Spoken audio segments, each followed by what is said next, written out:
Hi traders, today we're going to go over everything to do with candlesticks. This is to give you a full understanding of all the terms, definitions, and to allow you to be able to analyze candlestick charts better by having a full and proper understanding of all of the respective parts, including doji bars, up bars, down bars, wicks, tails, and the body of the candlestick. First, you'll see here we have a candlestick chart with a lot of extra information on it. We're going to strip all this information away and just leave ourselves with the candlesticks. All these indicators that we're using have a lot to offer us, but when we're looking at purely a candlestick chart, they're just adding extra information on. We'll add these on in later lessons. And now we're left with a simple time-based candlestick chart. The first thing I want to talk about is the individual timing of the candlesticks, or the period that the candlesticks span. Now this is completely up to you. Right here you can see on the upper left-hand side we have a 15-minute chart selected. What that 15 minutes represents is at the very start of a candlestick will be 15 minutes. At the very end of a candlestick will be the end of that 15-minute period of time. So that means that in the span of 1, 2, 3, 4 candlesticks, this will be a total span of 60 minutes. Now we can choose any range of times that we're looking to work with. So here we'll select a 60-minute chart. So that means each of these bars represents a 60-minute period of time. So at the start of one of these bars, say 9 a.m., the end of it will be at 10 a.m. And the next start of the next bar will be at 10 a.m. and it will end at 11 a.m. Now just quickly looking down on this chart, you can see on the bottom portion of the screen, we actually have the time for the candlesticks. So we can see this red one is 8 a.m. So that means it goes from 8 to 9. And from 9 to 10, and then from 10 to 11. We can select a wide range of different time periods to work with. We can select all the way down to a minute here easily, and all the way up to daily. These are just preset times, and you can also choose your own unique time periods for your charts. For the purpose of this example, the time period doesn't actually matter because we're looking specifically at the actual candlesticks, not the time period that they're within. The time period will be very important if you're applying different strategies, because a certain strategy that might work in one time period may not work in another. Again, that's in a later video when we're talking the relation between higher and lower time frames. Now let's talk about coloring of the charts. What you see here is quite a standard coloring of the charts, green and red bars. Don't worry, we'll get into exactly what the difference between green and red bars are. But right now we're just talking about actual coloring of these bars. This coloring is completely arbitrary. This is just so that we have an easy way to identify the different bars. You'll see often, especially in older examples, where there's black and white candlesticks, or you'll see blue and red candlesticks, and that is purely a preference setting by yourself. If you don't like the green versus red candlesticks, well then you can change it to something else. I'll show you the amount of different colors that you can choose from and how arbitrary it really is. If we go into data series, we can choose the color for a down bar where the market moved down. We'll get into that in a little bit. And there's a whole range of colors that you can choose from. We'll choose a darker color for down, like a dark magenta. And for our up bars, we'll choose a light, almost ivory. You can see this makes the chart look a little bit different, but the information displayed is identical. For the rest of these examples, we'll just be using the standard green and red bars. Now, let's talk about the body of the candlestick. The body of the candlestick is the rectangular either red or green area. The difference between the bottom of the rectangle and the top of the rectangle is the difference between the open and the close price of the candlestick. How can you tell on a candlestick where the open and the close is? Well, that's where the colors come into play. The open on a green candlestick will be the bottom, and the close will be the top. So the bottom of the rectangle for a green bar is the open, the top is the close. This is inverse for red candlesticks. A red candlestick, the top is going to be the open, and the bottom is going to be the close. So this is how we can easily tell if it was an up bar or if it was a down bar. An up bar will always be a green, so the body or real body, as some people will refer to it as, the body will always be green.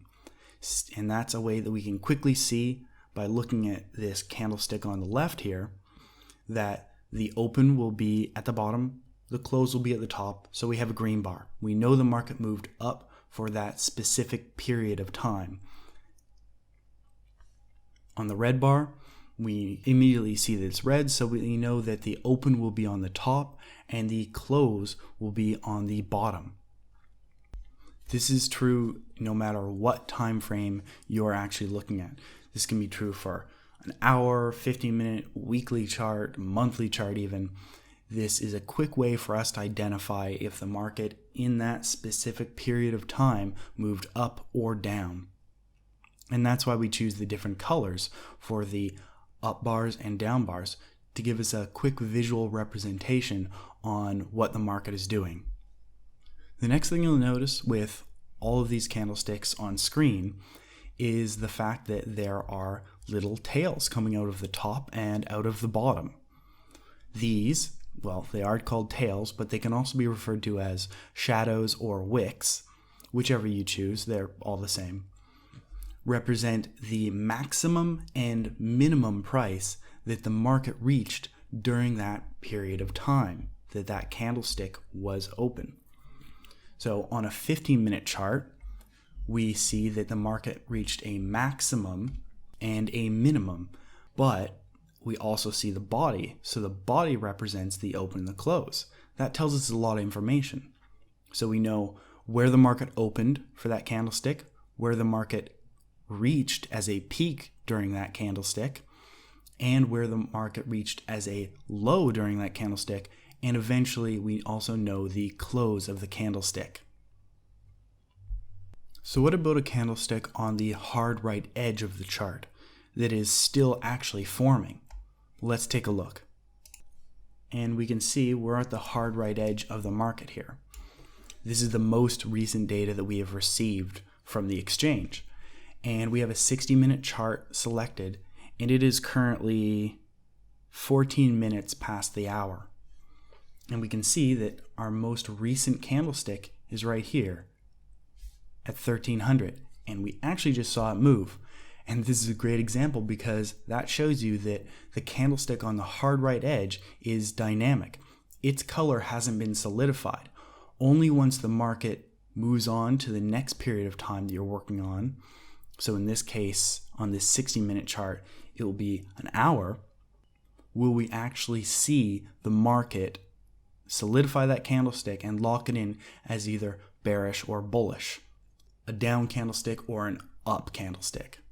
So the only thing that we know for sure on this bar right now is where the open is, because we can trace back to the previous candlestick and see that this was a bearish or down candlestick.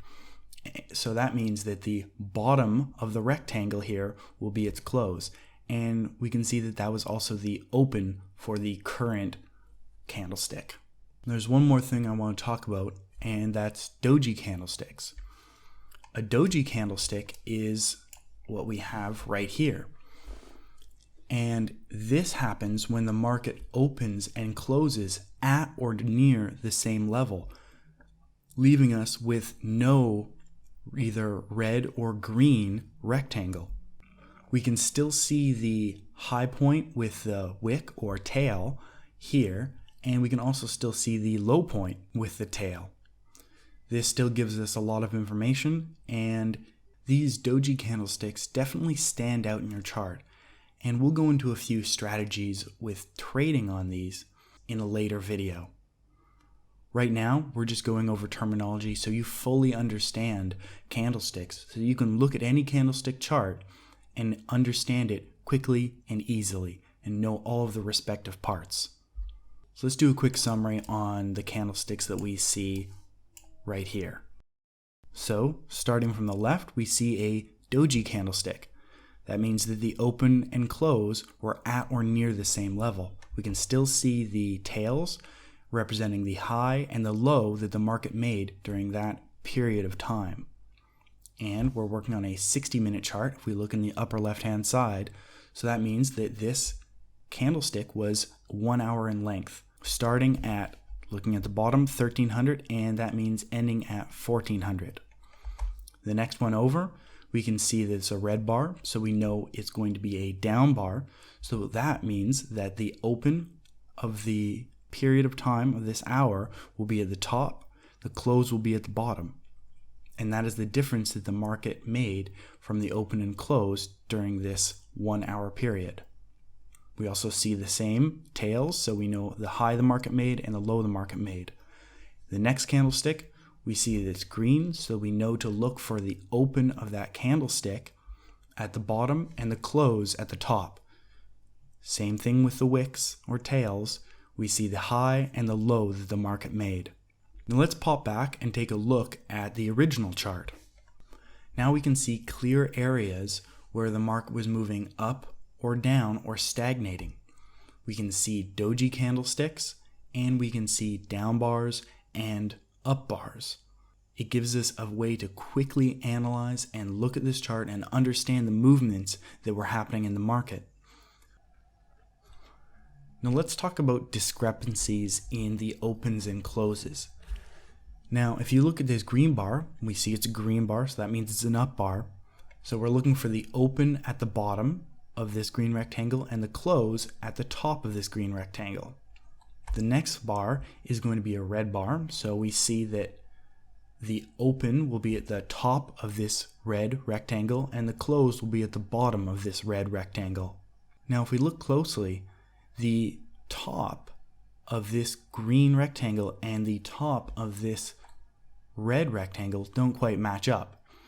What this means is the fact that the last traded price for this 60-minute period here, or this candlesticks period, was slightly different than the first traded one of the next period, or the next candlesticks period. Now this isn't something you're going to have to worry about too much, but I just want to let you know this so that if you see the candlesticks opens and closes and opens not quite line up, don't worry, because what it's actually doing is printing the last traded price for this candlestick as its close and the first traded price for this candlestick period as its open. So there may be a slight discrepancy in some candles between their opens and their closes. But this is just because it's printing as accurate as information as possible on the chart. Another subject I'd love to go into right now is price versus value of a candlestick, but that's going to have to be for another video.